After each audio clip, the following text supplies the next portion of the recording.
Muy bien, vamos a continuar con nuestra materia de geografía para que vayas rápido por tu libro y te ubiques en las siguientes páginas. Vamos a estar trabajando en la página 122. Estamos hablando de las actividades económicas que nuestro país tiene. Lo primero que vimos fue la actividad de la agricultura. Tú ya investigaste un poquito acerca de estas actividades económicas. Aquí en México se plantan leguminosas, cereales, frutas y hortalizas. Otro dato interesante es que hablábamos que en México pues hay diversos tipos de climas. Entonces eso hace que haya diversas frutas durante todo el año. Otra de las actividades que tenemos aquí en México, que tú ya investigaste los conceptos, es la actividad pecuaria, ¿ya? Es la actividad económica que consiste en criar animales, es decir, en cuidarlos, alimentarlos para después consumirlos como alimento. Por ejemplo, la carne, el queso, la leche, entre otros.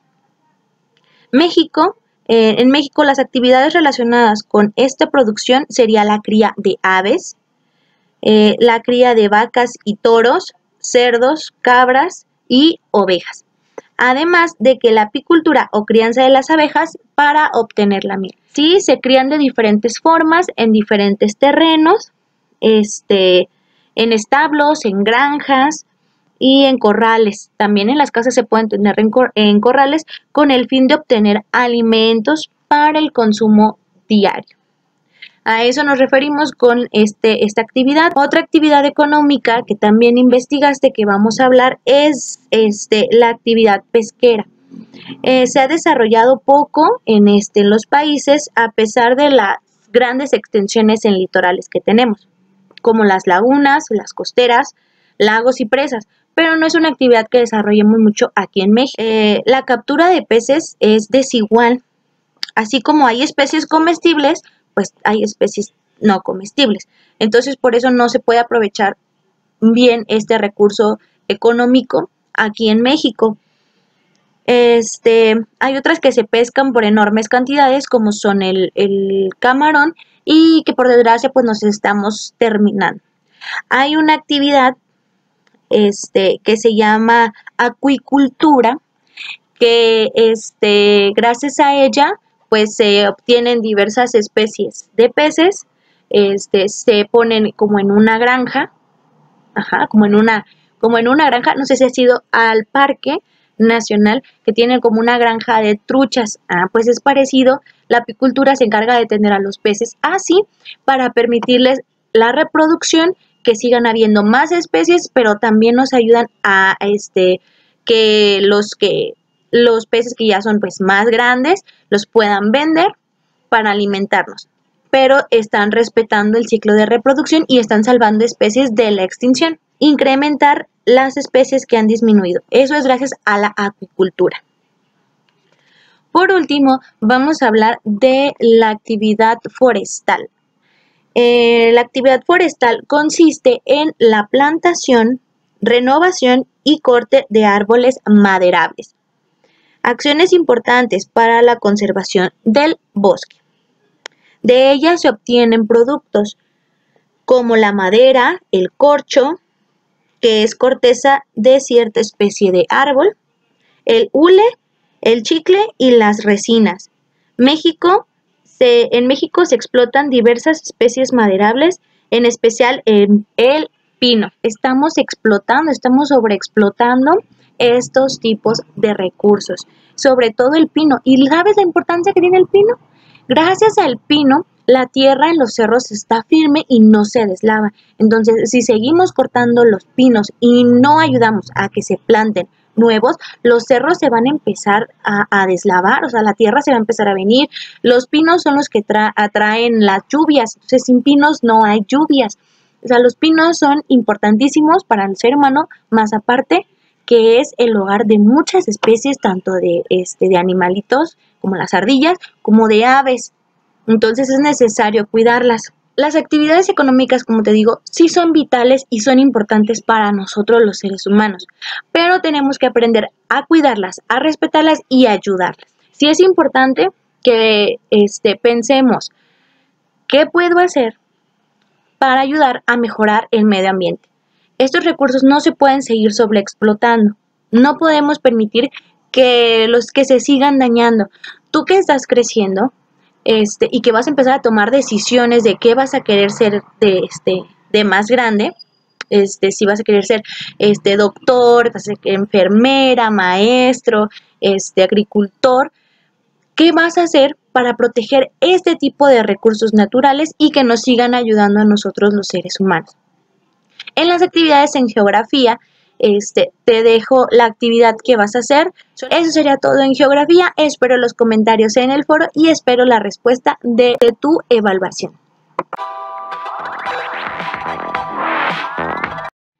Bien, por último vamos a trabajar en nuestra materia de historia. Así que ve corriendo por tu libro, tu marcatextos y vamos a empezar con el trabajo. Nos vamos a ir a la página 122 y 123 de nuestro libro de historia. Vamos a seguir trabajando con la conquista de la conquista española aquí a México Tenochtitlán. Recordemos las clases pasadas, yo te mencionaba sobre cómo ocurrió la conquista, que Moctezuma, buen emperador,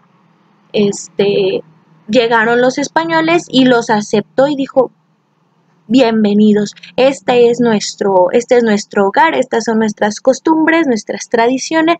Les enseñaron todo, los aceptaron como si fueran la octava maravilla del mundo y como pagó a España conquistando las tierras. ¿Por qué? Porque México, pues ya sabes que es un país muy diverso. Entonces había plata, había oro, había diversas plantas de comida. Entonces los españoles dijeron: de aquí soy. Y no se fueron, sino que empezaron una guerra para someter a los habitantes de aquí de México Tenochtitlán. Por desgracia, en 1521 México cae y los españoles se apoderan de las tierras. Gracias a esto, pues aparecieron diversas clases sociales. Empezamos con 3, que hablaba de los españoles, que eran como la raza más arriba.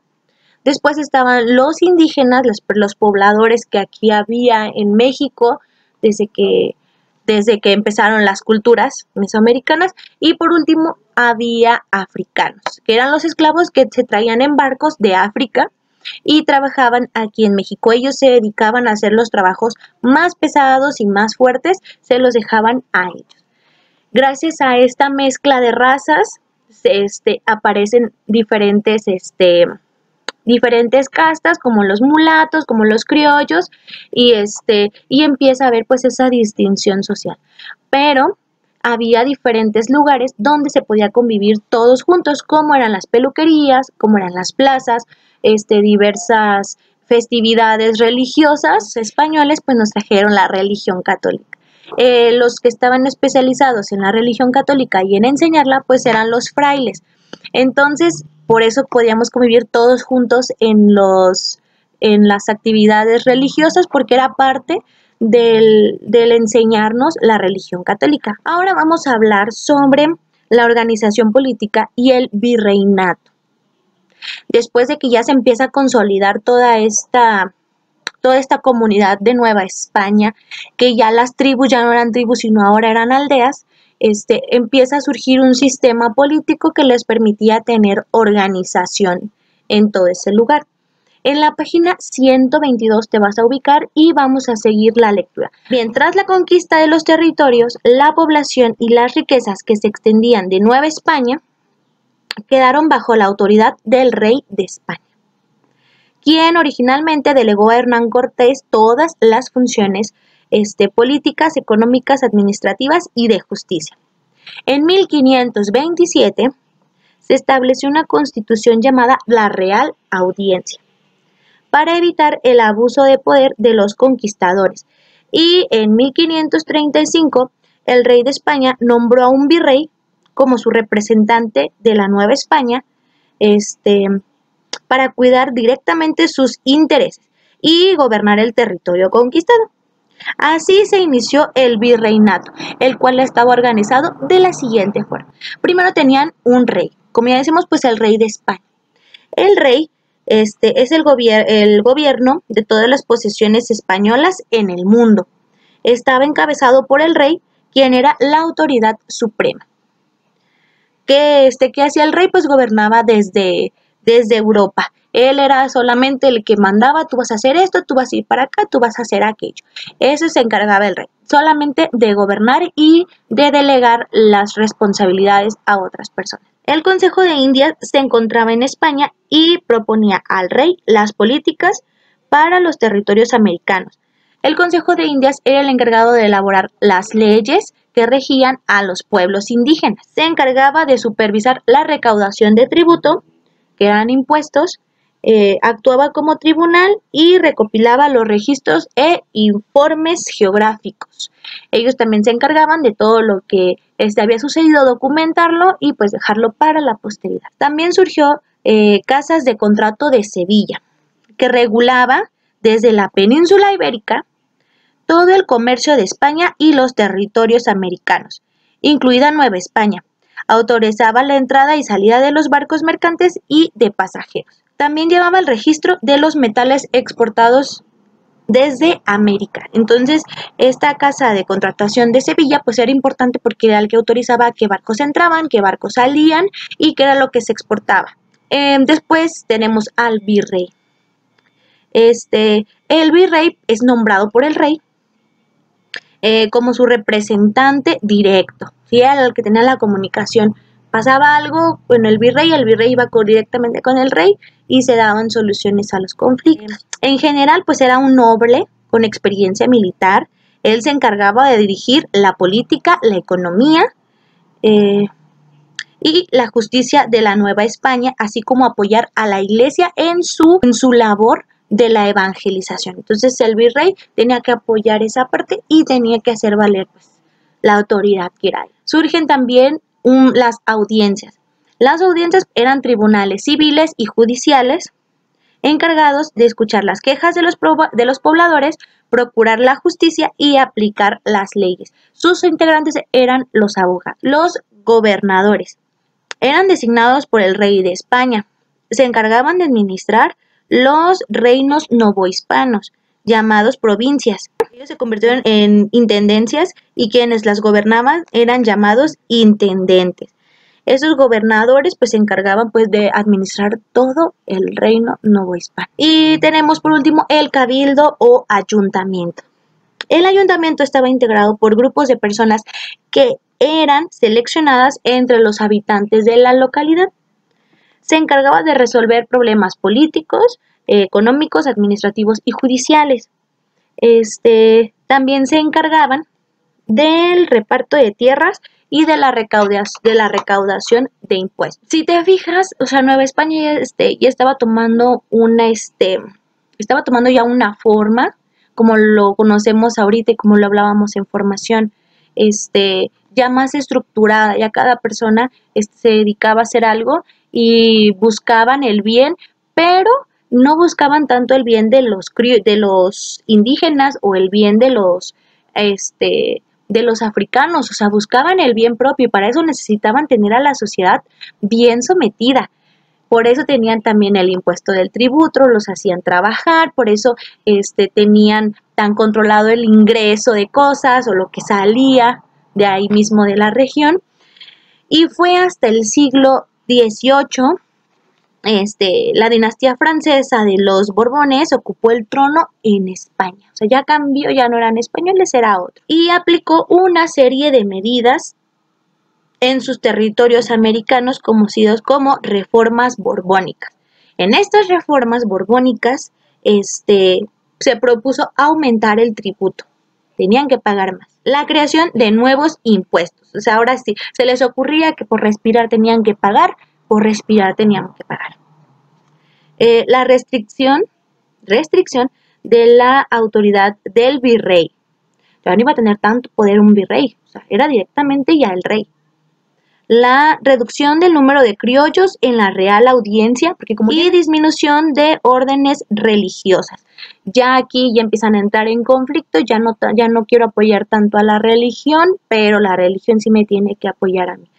Entonces, pues pues obviamente ocasiona un malestar social, que a principios del siglo XIX, pues empieza a mover a la gente, como para que busquen un movimiento de independencia. Ahora sí ya buscan independizarse. Por último, en la página 125 vas a encontrar un mapa conceptual. Sí se alcanza a ver, ¿verdad? Sí. Ok. Este mapa conceptual te lo estoy poniendo en los recursos a descargar en la clase de historia. ¿Qué vas a hacer? Vas a completarlo con lo que acabamos de ver en las lecturas.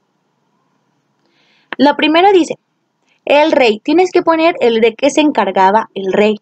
Abajo tienes una línea y dice, elaboraba leyes y actuaba como tribunal. ¿Quién era ese organismo que elaboraba las leyes y actuaba como tribunal? Tienes que ponerlo en la rayita de arriba. Y así vas a ir llenando cada uno de los recuadros. Una vez lleno, lo guardas y lo reenvías para su revisión. Espero que te haya gustado mucho, espero que te hayas divertido y espero que te haya motivado a seguir trabajando. Nos seguimos acompañando a la distancia. Espero sus preguntas, sus comentarios en los foros.